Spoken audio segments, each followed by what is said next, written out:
tonight. I thought we rushed the passer well. Special teams, we had a touchdown. We're very pleased with the punt return unit. Actually had 2 touchdowns, but one was called back for a penalty. The kickoff team was, the kickoffs were great tonight by Gamble. We need to still find a field goal kicker. We don't have a guy right now that's going to make the kicks that we want, so we're going to open it up. We're going to compete.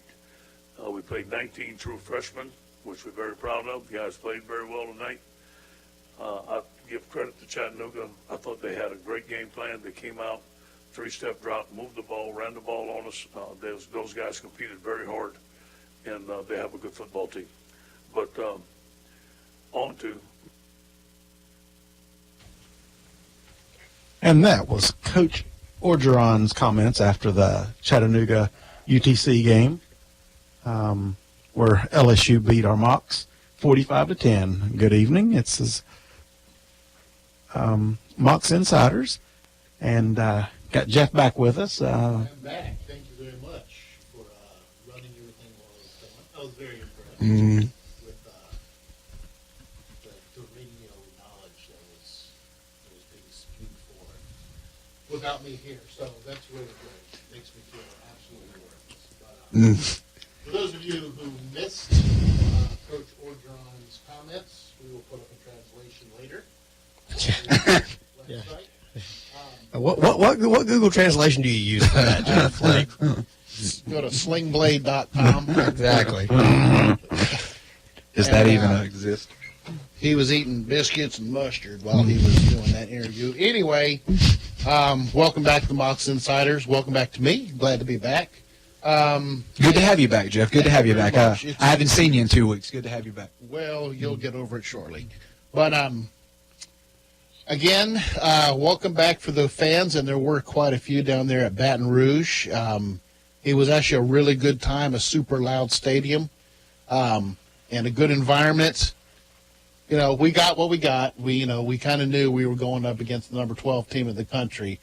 But there was some things there that were positive that we can pull for this, but it's time to stop pulling out positives and finding things we can hang our hat on. It's time to win. We're down to the nuts and bolts of the season now, and it starts this coming week at the home opener against UT Martin. The Skyhawks? The Skyhawks. It's been a while since we played them. They upset us last time. I believe it was 4 years ago. It was, yeah, it was 4. When they had a quarterback last name of Favre. Correct. His uncle, you may have known. I can't remember his name. Bert, Anyway, wasn't it? Bert Favre. That's what it was. But UT Martin is our next opponent. It's time to get some wins, and if you're looking at this we finally got an easy game. UT Martin last week led Ole Miss at halftime. So correct. This is a team this is no pushover. We're not stepping down in competition that much. Matter of fact, this is a really good team, and they're looking to challenge Jacksonville State in the OVC. Ohio Valley Conference. So anyway, let's go. Let's talk some about LSU. Our man in the press box there, Kevin. I had a great time. I was to say it was loud was is an understatement. There were a couple of times where I couldn't even hear myself think. Open air press box, so you could really get a feel for what things were like. And I was down on the field a little bit pregame during warm-ups, and it is just a really neat experience. Just like I said, just loud. And I know last week, or their first game they played in New Orleans, so this was their home opener. Right. Houston. No, they moved it to New Orleans because of Harvey. So they played that first game against Oh, BYU, for real? yeah, Oh, wow. in the Superdome. Forgive me. No, it's okay. It was scheduled. It was scheduled for Houston against BYU. And then Harvey, Forgive me. Harvey happened, and they. Okay, so you're right. So it was a little closer. So I mean, I'm sure the Superdome was rocking with LSU fans. In fact, I've been many years ago. I was in the Superdome when LSU took on Oklahoma for the national championship game. Oh, wow. And so I know they travel well. But this was their home opener. Now, the stadium was pretty empty by the end, but it was in the beginning. You could tell they were all ready for LSU football. So it was a neat experience. It was it was definitely something that I know the guys, the team will be able to take away from it, in that that's a different environment. It's a for lack of a better way to put it, it's a playoff type environment for UTC. Correct. Obviously, even more than that. I mean, they won't see a crowd that large the rest of the year. Or that Correct. loud. Right. Yeah. But it gives them an opportunity. Now, we've played 2 games, not just against quality opponents, but in quality venues. Correct. So, Well said. that'll be beneficial down the road. And Kevin, can I interrupt you real quick? I just want to ask, just kind of take us on the field. Like, so you were on the field pregame. Like, just kind of take us like through the spectacle of being down there on the field. Who did you see? Like, did the players look comfortable in the pregame warm up? Just take us through that. They did. I mean, they looked like. I mean, like any other pregame warm up. Now I know that the butterflies had to have been flying around. I was neat. Coach Arth had his son. Well, some of his. I don't know how many of his kids he had with him. I know there were. I feel like there were 2, but his son was on the field with him pregame and everything. And I think some of that stuff goes a long way to easing some of the tension, the stress, Sure, yeah. Okay. just to sort of. I know obviously that's his son, but just to take away some of this, the feeling of pressure. But I mean, to me, it looked like a normal warm up. I mean, it looked like a normal. I've always thought those games too have the least amount of pressure in them. Probably so. Because let's face it, you're playing LSU. Last year, you're playing Alabama. You're playing a major school. Mm-hmm. Your expectations are no matter what you say, you're probably going to come away with a loss. But you're going to play in front of a big-time crowd. You're going to be on TV. You're going to have a bunch of people see you. This is the games that people come to UTC for. That's part of our recruiting process is you'll get to be on the big stage. In the past, we played Oklahoma and South Florida and Tennessee, and next year we play South Carolina. In Columbia, right? Yeah. In Columbia. So I think the pressure probably wasn't as bad as it's going to be next week. Next week against UT. Now you're going to feel some pressure because Yeah. A, you're at home, B, you're 0-2, C, you're 0-2. Yeah. You know what I mean? It's time to How is the coaching staff going to handle a more equal team? Exactly. Adjustments Right. will matter more. Right, and it's like I said, it's time to win now. I can see the Mocs in my mind, looking at the skill players they have. I can see them running the table, but it's not going to be easy. And before we get into UT Martineau, let's talk some about LSU. The opening drive. I mean, who wasn't Phenomenal. to see that? I will say this. You guys asked me about the atmosphere. Yeah. It was sucked out of the stadium when that opening drive. It was almost as if people didn't know how to react to us moving the ball. There Because, wasn't a negative play in that. No, there wasn't. I mean, not just not only were we successful, but this was a team that these fans had just either, if they didn't make the trip to New Orleans, had watched on TV, just utterly dominant against BYU. And we moved the ball nearly. We had 65 yards in the opening drive, and BYU had 97 yards total. Totally. And never crossed the 50. And this was an FBS Right. BYU. Yes. Right. And so I don't know if a lot of it had to do with them sort of, a little bit of LSU playing as if this was just going to be they were just going to kind of walk all over. It's going to stop us on 3 downs. The opening home jitters too. Right. I'm sure. So But I mean, we looked fantastic, and really it was. did. I mean, it just we play like that the rest of the execution-wise. year. Yeah. It's on to the championship game. We Right. really look good, and we saw something this week we didn't see in the week past with Jacksonville State, and that was a great running game, even without Ricardre Bagley in there. Daryl Bridges. I mean, Bridges looked good. Bridges looked. I mean, again, we talked about no negative plays, and Arthur even said it in the post-game press conference that was one of the things that he took away from it was that not only did we run the ball, Bridges had 88 yards, so he almost got to that century mark and a touchdown. But not just that, it was that we didn't have any negative plays. I felt like Bridges, even when he was stopped, was falling forward for 2, 3, 4 yards. And I think, and Art said something that I hadn't really thought about. Not only did it make us multidimensional, but he's like, that keeps us in situations where we're not playing behind the chains, where we are 2nd and 6, 2nd and 7. Opens up your playbook. Right, it does. And I think, there's a lot of people look at a 3-yard gain and you don't make much of it, but there's a huge difference between 2nd and 7, 2nd and 10. Oh, absolutely. So, And I do want to jump in and say this is what you get with the Mocs Football Insiders. Kevin here in the middle, if you're watching the live stream, Kevin, as Kevin was alluding, drove down and was actually at the game, on the field, in the press box. And I do want to encourage y'all to follow us on our Facebook page, at Mocs Insiders on Facebook, and at Mocs Insiders on social media. And because we have a link that Kevin wrote a fantastic wrap-up article with quotes, with analysis.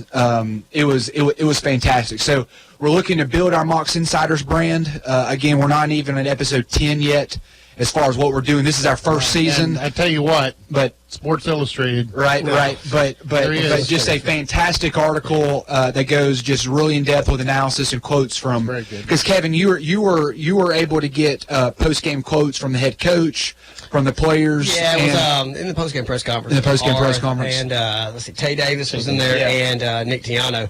Now, two people that I would have loved to have spoken to were Bridges, and then also, if we're going to talk about offense, we've got to talk about Parker. Yeah. Joe Parker had and I really feel bad. I feel like I need to go back and edit what I wrote, because for some inexplicable reason, I did not mention Parker one single time, and that is a travesty, because he had a fantastic game. Well, Tiano got in the ball, but I mean he made some.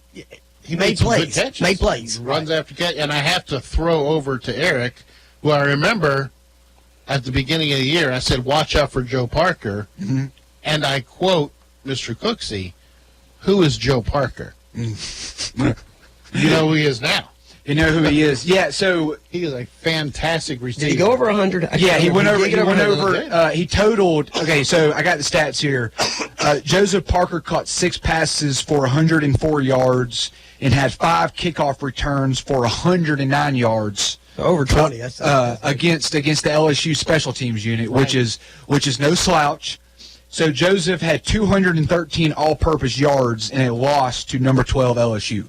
So that's huge for regarding an FCS versus FBS. Now, granted, a lot of that was on one play there towards the end, but that's what our offense. Now that we've gone through 2 weeks, we kind of can see the recipe of what Arth and company are doing on the offensive side of the ball. They're going to dink it, and then when the players bite, when the players play man right there at the line of scrimmage, that opens up that deep pass there. I'm looking forward to seeing it, because let's just keep going.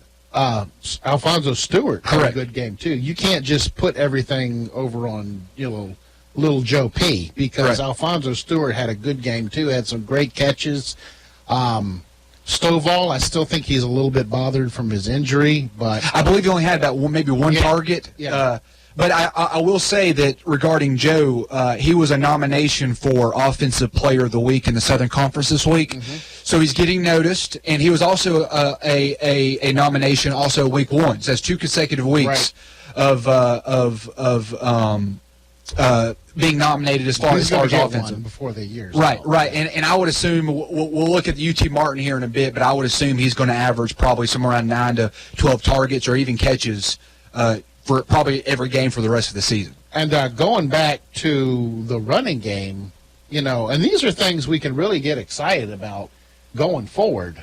I think Malcolm White did a great job handling his business against LSU. He did a fantastic job blocking. That left side, I think he got bull rushed one time, but that's that happened to Anthony Munoz once or twice too. But I think he did a great job. And going forward with the FCS teams and the Southern Conference we're facing now, I think you're going to see a lot of run yards come behind number 56 there. And I will see. So yeah. As I alluded to earlier, Kevin was in Baton Rouge in the stadium. Jeff and I were at home watching it from TV. And I will ask Kevin, kind of throw this over to Kevin. Is what did you feel? What was your just overall impression of the offensive line? Because week one against Jacksonville State, it didn't look a lot like there was a lot of running room for Bagley. Look at almost every position we were either getting pushed or they had leverage on.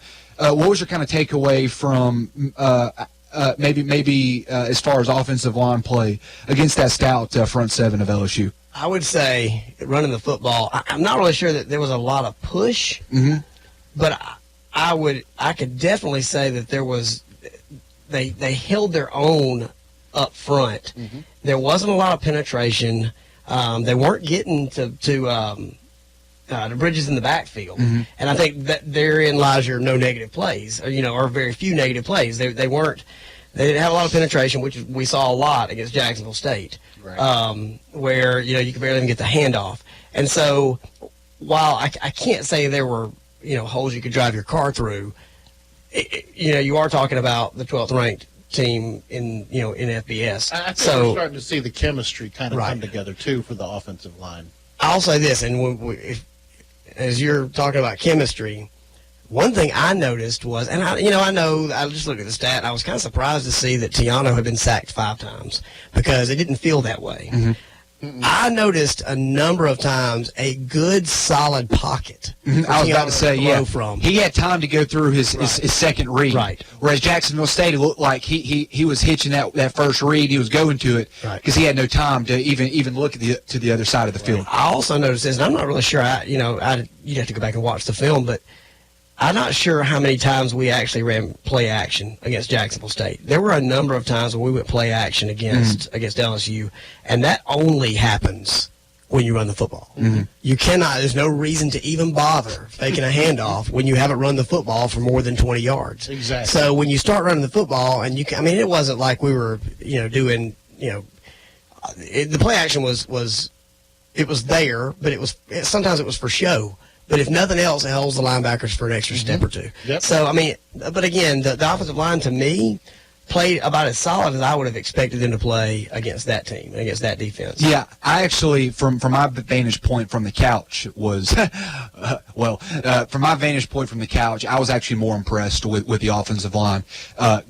Compared to week one against Jacksonville State. Now, I'll also say, to move back to the running back situation, I feel like Bridges fits what Arthur's trying to do on offense, maybe more than Bagley. Maybe Bagley was more fitted for maybe what Huseman was doing on offense, maybe our 2015, 2016 regimes. But I feel like with this offense, I feel like Bridges better suits this offense, and that's why I think we saw a little bit better. Maybe they were asking Bridges to. Maybe offensive line was more comfortable in what they were asked to do versus with Bagley. I will say though, the nice thing there, and it'll be good to get Bagley back because I felt like he was much more of a threat out of the backfield in the passing game. Correct. Right. Yes. I don't think. Not that Bridges can't go out and catch the ball. He had 2 catches for no yards. And a lot of that's not on him. Some of that's on the defense. And, you can only get what you can get, what they allow you to get. But Bagley caught, I think, was it 6 catches in the first game? So I think there are some things there, once we can get both of them healthy, that where we'll be able to benefit from the 2 of them. Maybe even run some, put both of them back there at the same time. Sure, 'cause we don't want to become one-dimensional. Right. And if you've got that threat of the, swing pass, and you've got to watch for that, and you've also got to watch, for, a dive play right up the gut, too. That's going to cause the defense a little bit more headache, more to watch. One thing we talked about last week, and Eric kind of reminded me via the piece of paper that he wrote his note on here. We talked a little bit about trying to, as we switch a little bit from offense to defense, because it wasn't as positive. Now, part of me wonders how much of that was the fact that we were playing LSU, and how much of that was the fact that we didn't play very well at times. You know, we talked last week about trying to keep up with how many big plays, and I wish I should have kept a running tally of how many big plays over 20 yards that LSU had. But I will say that it far exceeded what we felt like would be advantageous for us, especially in the passing game. I highlighted even in the article that I wrote that Etling had 8 completions for 227 yards, and that's a large. On the flip completion side, average. we did good with Darius Geis. Right. He had 102 yards, and that looks like a lot. 102, he did go over 100, 15 carries. Heisman Trophy. Right, and 49 of those yards were in the opening drive of the second half. They really made a concerted effort in the opening drive of the second half to get Geis the ball and get him the ball often. I would say of his 15 carries, 7 or 8 of those, and it may even be more, were in the opening drive of the second half. Mm-hmm. And can I ask, just from looking at him, as far as like an athlete standpoint, does he look like the real deal? Like, how does he look like in person? There were a couple times in space that there were some oohs and ahs from the crowd. There's runs there that had that been. Was he the one that running jumped? back. Was he the one that hurdled our defender? I can't remember. And Eric, you say being there, I might have a better vantage point and everything. But when we're talking about the offensive line play and things like that, you guys probably on TV were able to see some of that stuff better than I was. Right. In the press box, it's quite a ways up. So as far as detailed, Well, we can pause and rewind too. right. So good thing was the TV in the press box was actually tape delayed about 5, 6, 7 seconds. So usually I got the replay on the TV up there. But I mean, as far as how we handled guys, I felt like we did about as well as could be expected, considering he did look like the real deal. And there were a few plays where I thought, that's.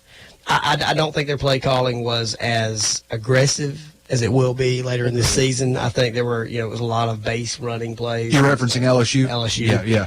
You're not going to show a whole lot against, Yeah, you're not going to have a lot of pulling guards or pulling tight ends, right? You're just going to run it up. And to jump in, I guess, on the more the defensive side of the ball, as far as against Jacksonville State, I thought positives against Jacksonville State week 1 was our secondary, whereas I thought our negatives week 2 was our secondary. Right. So although I will say, if you want to look at, if you go past the numbers, at least twice, if not 3 or 4 times, we were in position to not just make a play, and Arthur referenced this in the post-game press conference as well, not just in position to make a play, like bat the ball down, but in position to pick the ball off. And I don't know how in the world, there are at least 2 times in my mind that we didn't come down with the football. Yep. And that's just an athlete. The first standpoint. touchdown, that was something went wrong there because he was wide open. I don't know, and I would have to. That would be something the coaching staff would have to answer for me. Was it did Fritz get turned around, or was he expecting help over the top, right, from a safety? So I can't put that all on him because I don't know the particulars of what defense they were running. That pass down the middle, I believe, was for 46 yards, where Kareem Orr and Lucas Webb were right there. These are going to, I think, best safeties in the Southern Conference. Oh, yeah. Were right there in perfect position, and the guy comes down with the ball. That's what I was thinking. Did Calvin Johnson come out of retirement and put on an LSU defense? Because that was, and there was some others like that too. Now I know. Now for those of you who follow Mock Talk,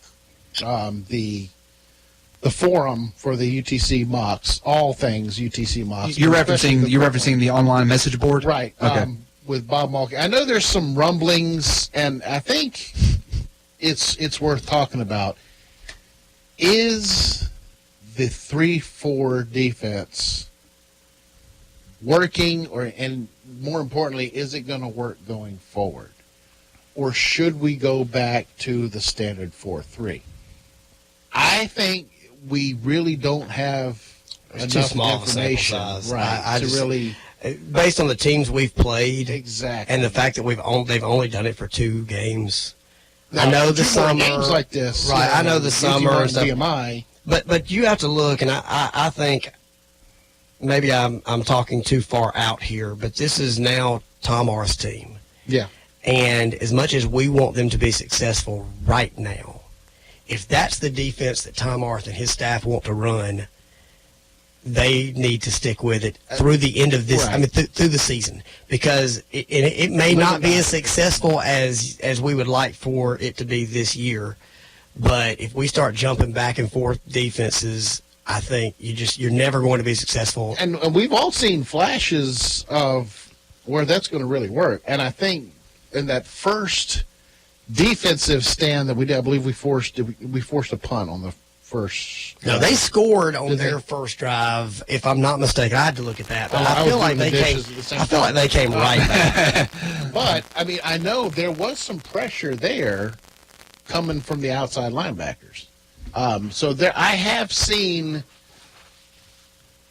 Well, foretellings of good things coming from this 3-4. I was going to say that the whole key to the defense, just based on my observations of the LSU game, was getting pressure on the quarterback. Right. When we got pressure on Etling, Exactly. the defensive backs didn't have as difficult a time. They didn't have to cover for as long of a time. I felt like that was the key. When we got pressure, it was a totally different ball game, and I don't know going forward. Obviously, it'll be a little easier to get pressure on the teams that we're going to play going forward. And shout out to Tay Davis for 2 fantastic tackle for a loss. Number 19 came around the edge there. Yep. If you remember that delayed blitz where he came across, I guess if you were in the stands, it was on the far side, but he came around. Now, I will say this What about Hawk Schreider? Absolutely just leveling Etling. Like, I felt it in the press box. He didn't get to him in time, but it was an incomplete pass. But I mean, probably the hardest lick of the day by either team. Yep. Anyway, sorry. No, you're fine. No, you're fine. That's the beauty of that's the beauty of our 1 hour Mocs football show. We can just go back and forth. We can interrupt. It's perfectly fine. Well, I know, looking forward, and I'm bringing this up now because we are going to have here in a couple minutes. Don't be alarmed when the phone rings, although feel free, the thousands of people listening to this show right now, to call in. But we do have, Hey, mom and dad. That number, by the way, is 614-5553. Thank you very much. Area code 423-614-5553. and feel free to call in. If we don't know the answer, we'll make one up. But we will be having a reporter from UT Martin calling in here soon to kind of give us a preview because UT Martin played an SEC foe too. And they scored 23 points on Ole Miss. And they scored 23 points. How many yards? And their running back had 189 yards rushing on Ole Miss. Yeah. So we'll get into that. We'll get They into let that. it happen. But keep in mind that isn't a depleted Ole Miss team It is. that's playing under a interim head coach that got the job 3 weeks before the season started or That's a whatever. good point. Yeah. They were hit hard with graduation, plus Plus the sanctions and plus all the the sanctions issues kinda and hovering. the issues that are hovering. Yeah. So you know. That is probably the worst team in the SEC. I mean, Honestly, either yes. arguably worse than Kentucky and Vanderbilt. No, I don't think it's arguably right now. I think Vanderbilt is head and shoulders. Vanderbilt's probably 7th or 8th best team in the SEC right now, and I think there's I love it. I think there's probably you've got 13 pretty good teams, decent teams, and then Ole Miss. So and that being said, then, hey, let's give a shout out to the Ole Miss quarterback who dropped almost 500 yards. So that's encouraging a bit going forward for us.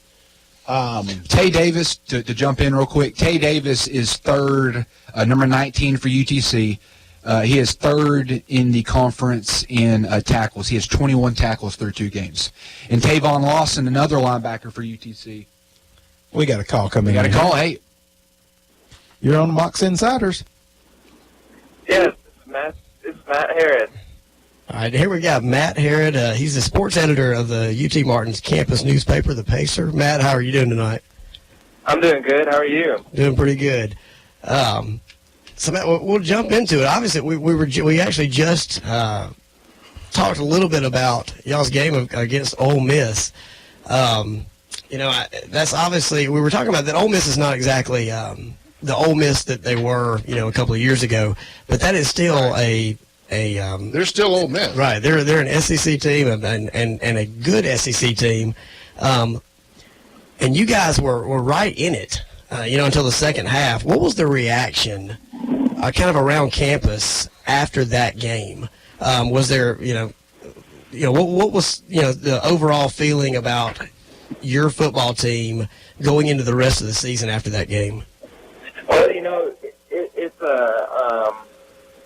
there was a lot of positive feelings about the rest of our season, because when you hang with an SEC team like that, Absolutely. it gives you a lot of it makes you feel good about the rest of your season when the rest of your season comes up, and not in a cocky way, but the rest of your schedule, it makes you feel like all of those games are winnable when you stick with an SEC team like Ole Miss. Absolutely. Yeah, I mean, a fantastic job leading to halftime. Incredible performance by the running back as well. Talk about him a little bit. Yeah, Ladarius Galloway, he's a transfer from Copiah Lincoln Community College, and you never know with a transfer like that and he had good stats there. He had about 1,000 yards and on 182 carries and 10 touchdowns. And I'm sorry, I'm hearing feedback. You're hearing feedback? Yeah, I'm hearing like a DirecTV commercial in my ear. Oh, really? Yeah, I'm sorry. Is that better? Yeah. Okay. Okay. I wish we had DirecTV as a sponsor. We might actually make some money then. No. Sorry. Go ahead, Matt. All right. Well, Ladarius Galloway, like I was saying, with a transfer coming from a community college like that, you never know if his stats, which were good at his community college, are going to transfer over into a bigger school like UTM is. Obviously, it's not an SEC school, but you hope when he gets there that his stats are going to be as high as they were at that community college. And but I don't think anybody expected this, to tell you the truth.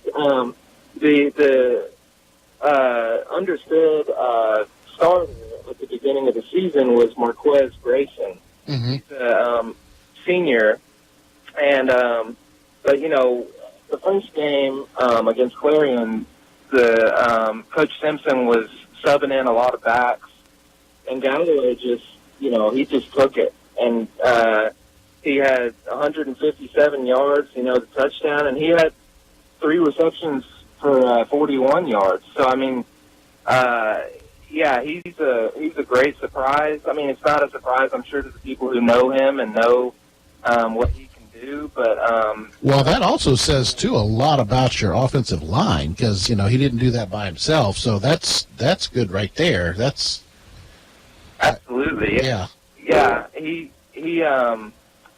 our O-line lost some starters that were seniors and graduated, but yeah, they've picked up the slack where needed, and he had a good game against Ole Miss too. I mean, he had 188 yards against Right. Ole Miss, and more than he had against Clarion. So that's which I don't think Ole Miss's defense is the best in the SEC or anything, but again, when you're a smaller school going up against an SEC team like that, any big stats you can get are a win. Absolutely. Well, what about now Troy Cook, your quarterback? If I look at the numbers, it looks like he struggled. But you would know more. Obviously, we didn't watch the games. Did he struggle as much, if with the eye test? Did he struggle like that, or was it basically just game flow? You ran the football, and that was the way the game went? Well, we did run the football a lot, but and he did struggle. I mean, his completions were okay, but like you said, he didn't have a touchdown. He didn't get 100 yards. But like I just said, you don't expect their defense isn't the greatest, but Galloway was running so well, there wasn't as much of a need, I guess, for passing. I mean, there's always a need for balance, but when one is clicking, it's good to just keep going with that. And Troy's a senior, he transferred from Florida State, and he's a senior. He started last year, so I mean, we as fans, and I know the players trust the ball in his hands, and he's confident with the ball. But yeah, he just had an off game. Well, I tell you, when we were talking about this before, next week it honestly looks like a pretty evenly matched game as far as UT Chattanooga, UT Martin. So this is really going to be a good game for fans to come out and see. And I know there'll be some Skyhawk fans coming to Finley Stadium as well.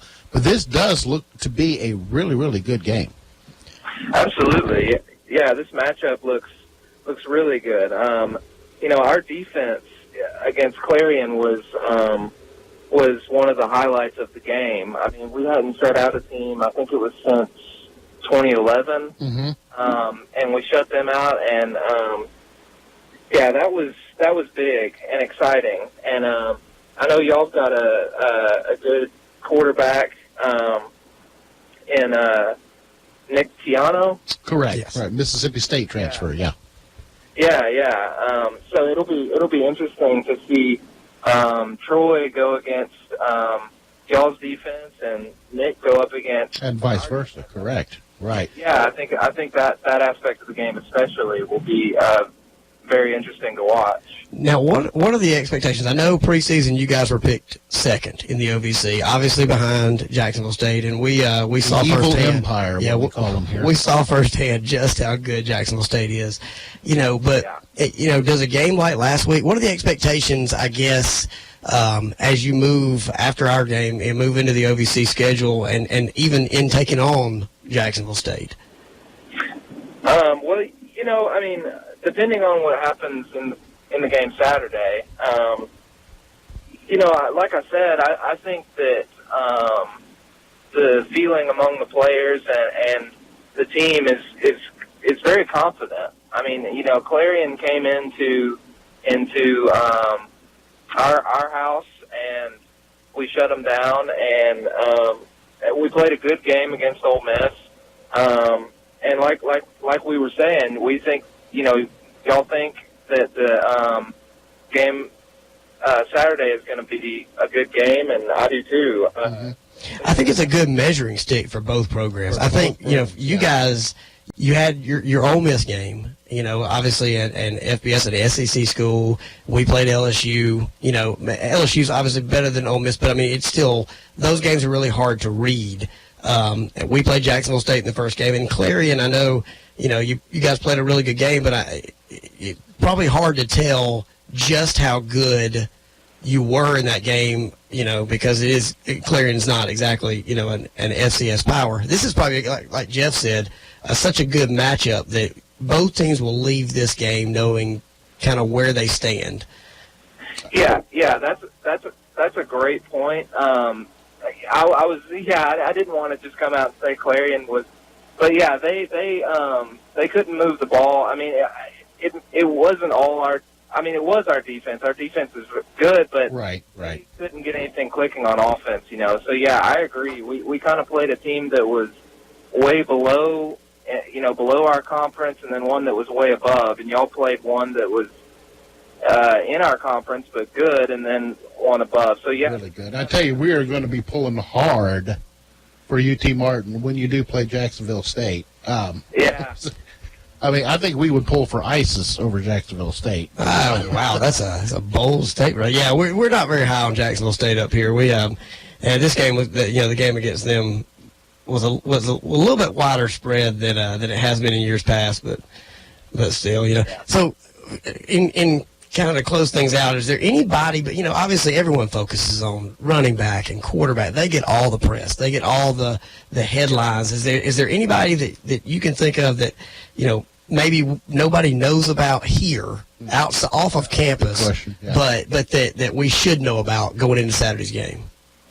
So yeah, that is a good question, and I think on defense, like I was saying, our defense is strong this year, and I think some guys to look out for are Kevin Prather Jr.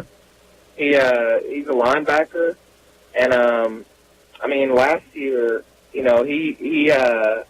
he had 71 tackles and 2 sacks and an interception. But he's a good big linebacker, and some other guys on defense, Khalid Hagens and James Gillian. Those guys, which Gillian's a linebacker and Hagens is a safety. So those guys on defense, I think you can look out for them, and they're the leaders on defense. Prather, like I said, is a junior, and he's started. He's a true junior. He's started since he was a freshman, and so he really leads that defense. And look for him to be leading the defense into trying to stop the y'all's offense. Well, for the fans out there, what's his number? Not phone number, jersey number. Right. Kevin Prather's number is let's see. Well, I'm not sure. Well, hold on. I'm Kevin Prather. Good grief. No, hey, listen, I am right there with you. There are times I'm very thankful during the LSU game that I had the entire roster sitting right beside me. I literally had it in front of me the entire game because I'm still not, I know where these guys play, but as far as numbers go, there's 90-something of them. So. Yeah, exactly, and there's a ton of them, and I should know, obviously. He's number 35. 35. All right. Well, Matt, I appreciate it. We appreciate the insight. A lot of times when, obviously these games aren't, both Chattanooga and UT Martin not on national television a lot, so it's always really good to get somebody that knows the team, knows a little more on the inside to kind of come and talk about, the team and what we should look for on Saturday. But I really appreciate you for calling in. And absolutely. Thank you very much. We do appreciate it. Are you going to be in Chattanooga next week? I'm not going to be able to make it. I wish I would. I could. I'd love to be there, but I'll be watching online. Hopefully, I'm going to try to find the game online if I can. Good. Yeah, it should, and I'll be in touch with you too. But it should be, if you can't find it on your own. I'm sure Go Mocs streams all the games. I think so. We can. You might have to watch it from a Mocs website, but you can at least watch it. The same game. So. Yeah. But, Matt, we really appreciate it, and I'm looking forward to talking to you in the future. Have a good week. Yeah, thank you. Y'all too. All right, and that was Matt Harrod. He is the sports editor of UT Martin's campus newspaper, The Pacer. And if I'm not mistaken, I believe we actually go to UT Martin next year. I believe that is the case where we're going to go to UT Martin next year. So, again, all UT Martin fans coming in, we welcome you to Chattanooga. This is going to be a really, really good game. And, again, I really think this is going to be evenly matched. We've got two good quarterbacks, both transfer. I didn't realize their quarterback was Florida State transfer. Yeah. It's always, that mirrors what we're going through with Absolutely. Tiano with the transfer from Mississippi State. Whenever you get a transfer from a major program like that, the expectations are high. I mean, they are. They're there's a reason why they are recruited by to these those programs. Yep, to ACC or Big Ten schools, and they come down here automatically. Every fan thinks, oh, we got us a superstar, and so that it puts a lot of pressure on them. But and maybe there's something to be said about that too, because it's interesting too to hear that Galloway. If we want to talk about mirrored programs, Galloway transferring from a community college. Now I know Darrell Bridges didn't transfer from a community college, right? But it was a smaller school, right? Presbyterian to a larger school, and there's a lot less expectations on players like that. So there's. And there can be a little bit of stress taken away based on the fact that you are transferring to a larger school. Well, I tried to get to the call. Well, we actually had a call come in. Whoever that was, please call back. Yes. Yeah. And that might have. There we go. They are. Stop the presses. Good evening. You're on Mocs Insiders. Hey, I didn't hang up. My service failed. Is that Scott? Doc Dillon, is it Doc? No, Doc's not. No, this isn't Doc. I thought I heard you mention Doc. No, this we're talking football. Hey, can I get a Go Mocs real quick before you go? Can you get a what? Go Mocs. Can I get a Go Mocs? Yes, sir. All right. Well, thanks, Sid. Yeah, this show is good. Thank you very much. I actually thought that might be, there was an outside chance that might be my wife. I got a text message here that said that she was mad at me. I've got to make amends of that because if I don't haven't had dinner yet, and she's probably going to be the one cooking. So Hey, I've got her a cookie first if I you need her to cook, and then second I need her to not put anything in there that's not edible. So my wife was fantastic on Saturday. She went with me and sat in the press box. Thank you, Ashley. Helped me out a ton as these two guys were watching at home. So I really appreciate it, Ashley. We had a great time, not only in Baton Rouge. We went to New Orleans for a couple of days before that, and had a good time there too. Haven't been away from the kids in quite a while, so it was a good trip, a good vacation. So there you go, Ashley. Now you can maybe that gets me back on your good side. No. Now, Eric, there is one topic of conversation that we wanted to talk about, and I don't want to let it get away from us here. Yeah. Because I think it's a really important and a really intriguing topic of conversation. And you and I had this kind of batted this around earlier this week or the weekend, and that's the fact that yes, the Mocs are 0-2. Mm-hmm. And you never want to start 0-2. You never want to lose. We don't want to lose at all. If you're competitive by nature, you don't want to lose. Correct. But UTC has played Jacksonville State, who I believe arguably will compete for an FCS title this year. And so I believe they're up to number 5. Right. And then obviously LSU. Yeah, they're number 5. Yeah, correct. So we've played Jacksonville State, number 5 in the FCS polls, and LSU, number 12 in the FBS polls.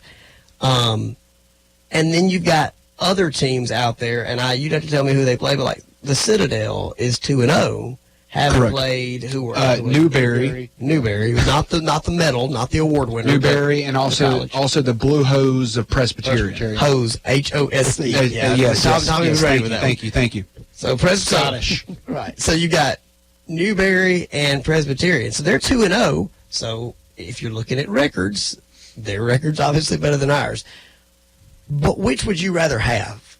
Right. This is a good, we could go on about this for hours, and people are going to see both sides. Correct. And we can look at it because last year, that was us. We played shorter, and we played Presbyterian. The combined score of those two, and everybody remembers, 100-0. 100-0. Between Correct. the two. Then we go on. Now, we actually had a pretty good year, but would we have rather started out like we did this year? Now, I think one negative is that if you start out 2-0, you're not sitting like we are right now thinking, okay, we got to have a win.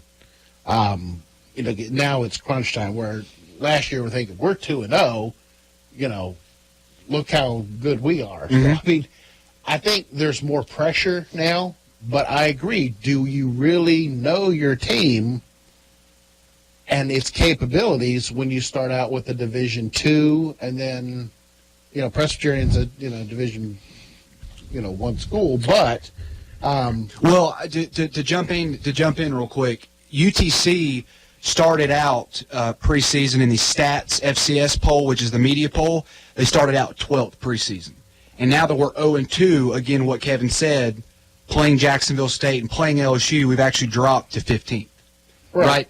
But the Citadel, as they've mentioned, beat Newberry and beat Presbyterian and moved up. So to expound upon, or to expand upon what Kevin had or to what Jeff had stated, last year we knew what kind of team we had under Russ Huseman. We knew he had the character, we knew he had the senior leadership, and we also knew that adversity was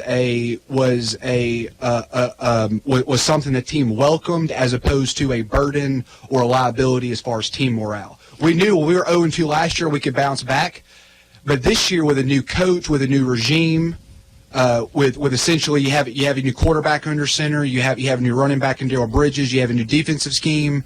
You don't know how the team is going to respond down 0-2. There's more uncertainty than there are certainty vice versa. So I'm concerned going into UT Martin because I don't know how this team is going to respond being down 0-2. Now, some say the end of the season is what matters, yes. But I don't know if the guys have gotten physically beaten up from playing superior competition as opposed to playing a Newberry, playing a Presbyterian. I think you've got enough veteran guys in that locker room that, the Stovall's that have been in the program for 3 years, the other guys, you got a Tiano that comes from Mississippi State. So you're not going to have, it's not like a freshman and sophomore laden group. All right. You got a head coach that's won somewhere else, but he still won. And you don't have, you can look at the schedule and say, okay, we've taken the best and we're still standing. We don't have Correct. we don't have that trip to Florida State coming later on. Correct. That in the middle of our win, we can build a winning streak, and then we don't have that game in the middle. We can say the hard part of our season, Correct. albeit there's some tough games coming up. The two hardest games are in the past. and we've talked about it before. You don't get a preseason in college football. So if you're the Mocs, you've got to look at it like, okay, that was our preseason. Right. Those games, they don't hurt us. I'm just concerned about the uncertainty on the team. Whereas last year we knew what our team was with Russ Huseman, and also with our positional coaches primarily being the same as far as the scheme, offense and defense, through between 2014, 2015, 2016. Whereas this year we really don't know what we have. we really don't know what this team is. Although we saw improvements, as we alluded to earlier, I am concerned about how physically beaten up these guys are after 2 games compared to playing an easier schedule in Newberry and Presbyterian. Well, but I look at it from a different perspective. The physical aspect I can buy into. Like I look at, I hope the guys are not physically banged up going into what now is sort of the meat of the schedule. But mentally, I feel like you can work out some of the kinks in games that you really, let's be honest. Most of those guys have followed football. They're college football players, so they're also probably college football fans. Correct. Going into Baton Rouge into LSU, I would hope that none of them expected to lose. You don't want your players to ever expect to lose. Correct. But the realistic expectations of what they were going into, I think takes a little pressure off. Yes, they're 0-2, but I would imagine that most of those guys, as college football fans, know that 0-2 comes with one of those is LSU. With an asterisk. Right. You're looking at it and going, I don't feel bad that we lost to LSU. Correct. Well said. And well so, and I also look at what this. counts is the Southern Conference Right. lineup. Well, and I think about it this way too, as far as confidence goes. But what happens if you got a new coach and a new staff and you lost a lot of seniors and you schedule games like Shorter and Presbyterian and games that I feel like, the Mocs could have, if we had scheduled those same 2 teams, we would have won those games. Correct. Sure. Yes. But what happens if you come out and you don't win them the way you should have? Which one is more of a nail in the confidence? Is it going to LSU and losing 45-10 and losing to Jacksonville State on national television 27-14, or is it going into Shorter and only winning 27-10? Correct. I feel like the team comes out of a game like that with less confidence than they did this past Saturday. Well, the true answer lies before us because come Saturday, we're going to see how the team responds.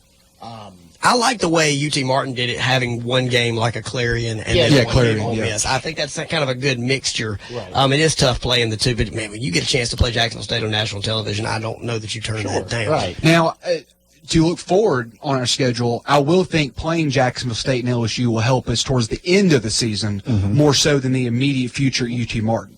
And the good thing is the first game in conference, and I don't want to jump 2 weeks ahead necessarily with Correct. the preview, but it is VMI, and yes, there is no team that we're going to play the rest of the year that is a gimme game. But if there is one, I watched that game. I watched that game on. I watched that game on Saturday. I had all the Southern Conference games on. Catawamba in the Indians, Catawamba Indians, Division II team. Catawba. They are as inept on offense as any team we're going to play all season. But yes, I think when we get towards the end of the schedule, when we have Citadel at home, when we have to go on the road towards Wofford, that's when I think the scheduling or having the Jacksonville State and LSU will benefit us. Then I am just concerned about the immediacy of UT Martin, how we're going to respond, how we're going to play. Is it too much for the players? Are they physically just whipped? That kind of thing. They haven't proved it yet. But again, with Huseman, we knew because we had several years under his coaching staff and regime, and we knew the players. This, I am just. They're just going to have to show me on Saturday. Is that fair? Yes, and I do agree with what Tommy said. I would much rather play LSU in game 2 than Correct. Alabama Well said. in game 11. Correct. Well said. Well said. Yeah. Yes. And so yes. it was the last game of the regular season. Mm-hmm. Yeah. Yeah, that's all. To me, that's not good. And two years ago, it was Tennessee, or maybe it was 3 years ago. It was Tennessee in mid-October. Yeah. So you don't. To me, No, early games. You want it there. Get your money. Positives we've seen. Bagley didn't run the ball well against Jacksonville State, but he came out of the backfield and made some catches. Exactly. Second game, Bridges. Bridges Bridges came alive. ran for 88 yards. So all of a sudden, you've got a couple of weapons in the backfield. Yeah, they complement each other. They're very different. They are different backs. Yeah. Contrasting style. So if you're UT Martin, you've got to be prepping for that. You've got Tiano for 2 more games, 2 more. and then you've got a quarterback situation there where, all right, if Tiano goes 2-2 and has looked good against UT Martin, and I thought he You're had. going to have the inevitable controversy. Well, no, maybe not so much that, but you're going to have 2 contrasting style quarterbacks Yes. that you can play both. And they'll both get used. And whenever you do that, I'll use Tennessee as a great example. You look at the 04 season when you had Brent Schaefer and Eric Ainge, 2 very different kind of style quarterbacks, and it worked. 2005, you had Eric Ainge and Rick Clausen, which were 2 pocket passers, couldn't move very much, and they tried to make that a 2 quarterback system. That doesn't work. No. These 2 have got something that they can bring to the table. You can use both of them the rest of the year, sometimes maybe even on the same series. On the same We've done play. that in the past. And Oh, so yes. To much there's a success. whole lot of things that it opens up that other teams have to plan for. And I think that it's much less important to schedule gimme games for an FCS team than it is for an FBS team when Right. we know in the FBS with the playoffs there's only 4 teams. Right. And really, honestly, if you lose 2 games, you are back against the wall. You're looking to get in the back door into the playoffs, and it's going to take a lot of help. Whereas in the FCS, at 0-2, we are, and really 0-1. In terms of the playoffs, Correct. we are Well said. 0-1. Yeah. We can throw the LSU game out. Yeah. So it's a little less important in terms of the eye test as far as how the playoff seeding is going to work and all that stuff. And Sure. Eric, as we talk about playoffs in the last few minutes, Eric's kind of keeping up to date with the Southern Conference and how the Southern Conference is done.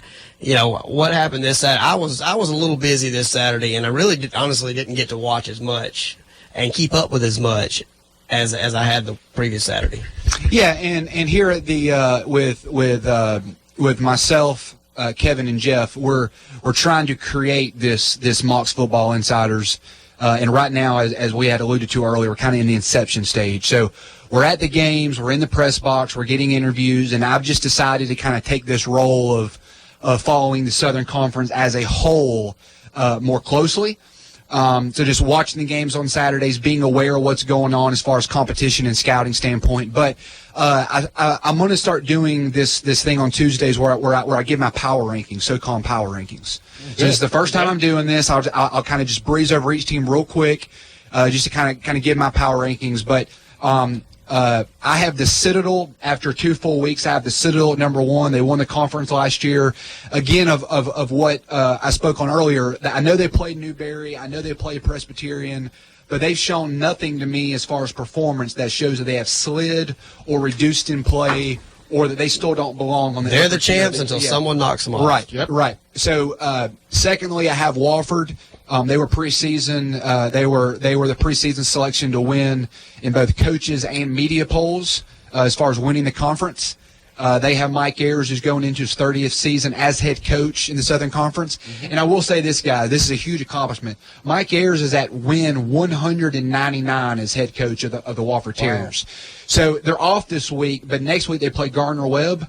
If he wins that game, that will be his 200th win as head coach of the Wofford. That's huge. That's a big deal. Right? That's huge. Whereas Tom Arth, obviously, his new head coach of UTC, is still searching for his first win. Right. But Wofford has they were down 13 points in the fourth quarter at Mercer on Saturday, and they came back and forced 2 turnovers from freshman Mercer quarterback Kalen Riley, and they turned those into points, and they won by 1 point. And they also fended off Furman the week prior, essentially on a 2-point conversion from Furman. So I saw a headline. I saw a headline in the paper. I guess it was story about Wofford. It said just your garden variety 1-point win. For right. Wofford. Yeah, just your garden variety of 1-point win. So their first 2 games, albeit they are 2-0. Wofford they play Furman.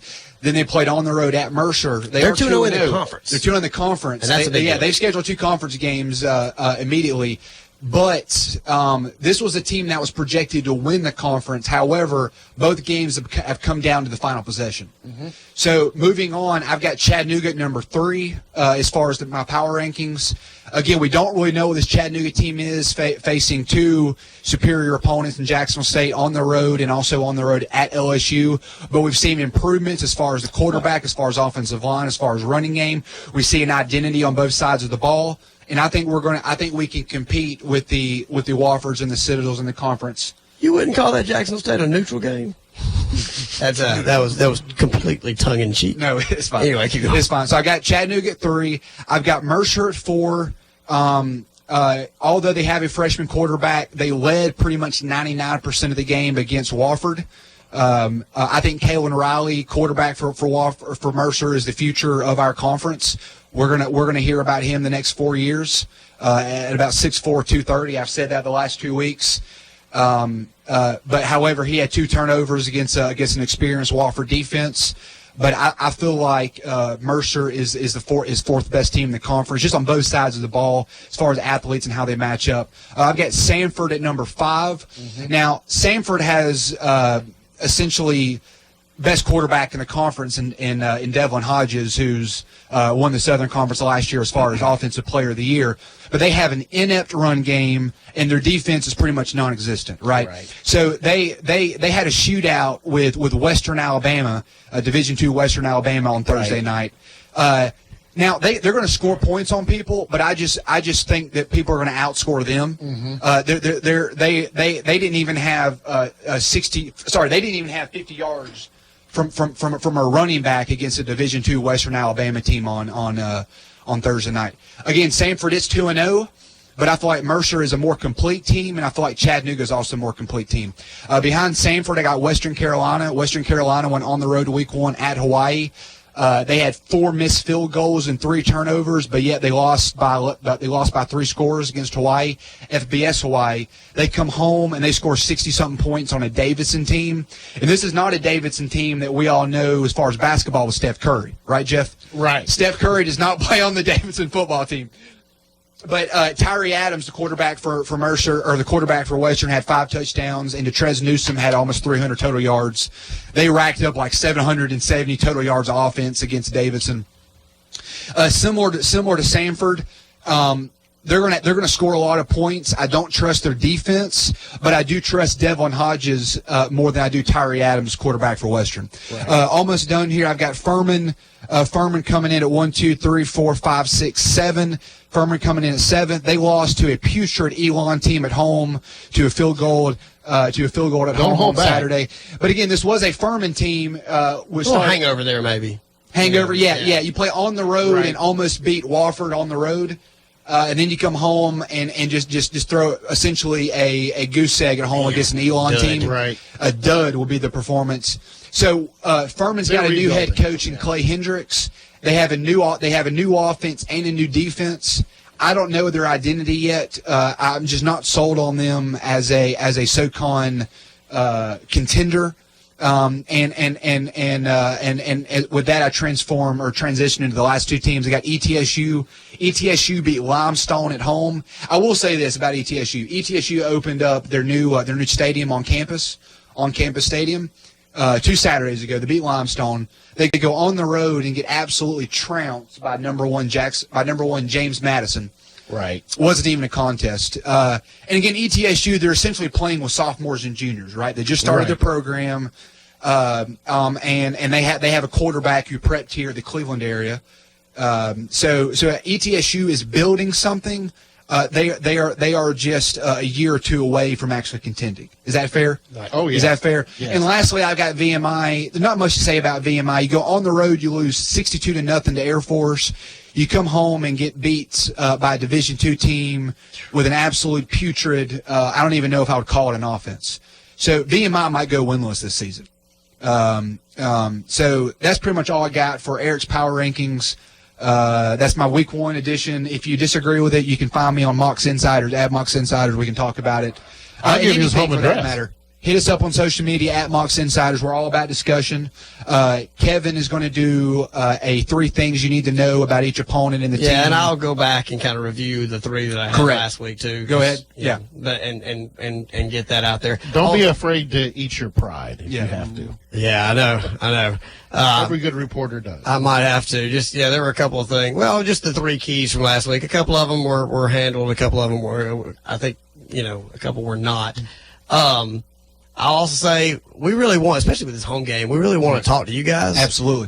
We'll put our Twitter handles up on the Facebook page and kind of get them out there so you guys can tweet at us where you are so we can come and talk to you. I was going to do that for the LSU game, but my wife talked me into not doing it because that would have spread me very, very thin. Well, I know who a lot of you are, and you know me, so... Yeah, I got to meet some of you. And I'll also be, just in case there's anybody that happens to be at the McCallie High School football game this Friday, that is the game that I'm covering for the Chattanooga Times Free Press. So Cleveland Bradley this week for us. that's a big one. That is a big one. Is that a big game? That is a big one. Is there some significance there? We are recording right now, actually, in Cleveland, Tennessee. Yeah, but if anybody happens to be at the McCallie game this Friday, you could also tweet at me there, too, and I'll come down and find you. But Kevin does a great job for us. As I mentioned, Kevin's going to be writing articles on Thursday, Friday, release on our Mocs Football Insiders Facebook page and Mocs Thursday Football or Friday. I'm struggling right now writing 2. Yeah, so writing 2, Thursday or Friday, and then an awesome post-game recap. I'm going to continue with my SoCon news and notes, just following the SoCon as a whole. And Jeff doing awesome Mocs Insiders. I'm just going to be me, and Jeff's then gonna be y'all free. just bask in that. Movie star Jeff Ellis. Give me a little more time. A little more time. Just a little more time. I signed my first autograph last week. Absolutely. Yeah, well, we're about 10 minutes over, but you know what? Get over it. We can do it. We love Mocs football. Yes. Yeah. Tune in Thursday night. Good sports. As I said, Bradley Cleveland week. Also UT versus Florida. It's my favorite week of the year. Absolutely. So tune in, listen to us. We're going to break the Bradley Cleveland game down from every angle that we can possibly go with. And Real quick, I also want to jump in for those that are going to the UT Martin UTC game. It is 6 Eastern this Saturday. 6 Eastern. We forgot to reference that. 6 When's Eastern. the Florida Tennessee game is at 3:30. So come out and join us at halftime. Yeah. If If you're in Chattanooga, you get over there at halftime, get to see have the best of both worlds. Right. And it's Finley Stadium's such a great atmosphere and such a great venue to watch a football game. We are very blessed at the FCS level. Yeah. So, all right. Well, thank y'all for listening. We will be back with you next week with Mocs Insiders. Have a great week.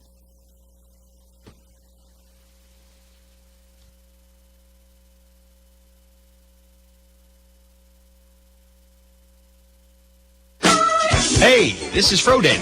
Are you out of work? Are you looking for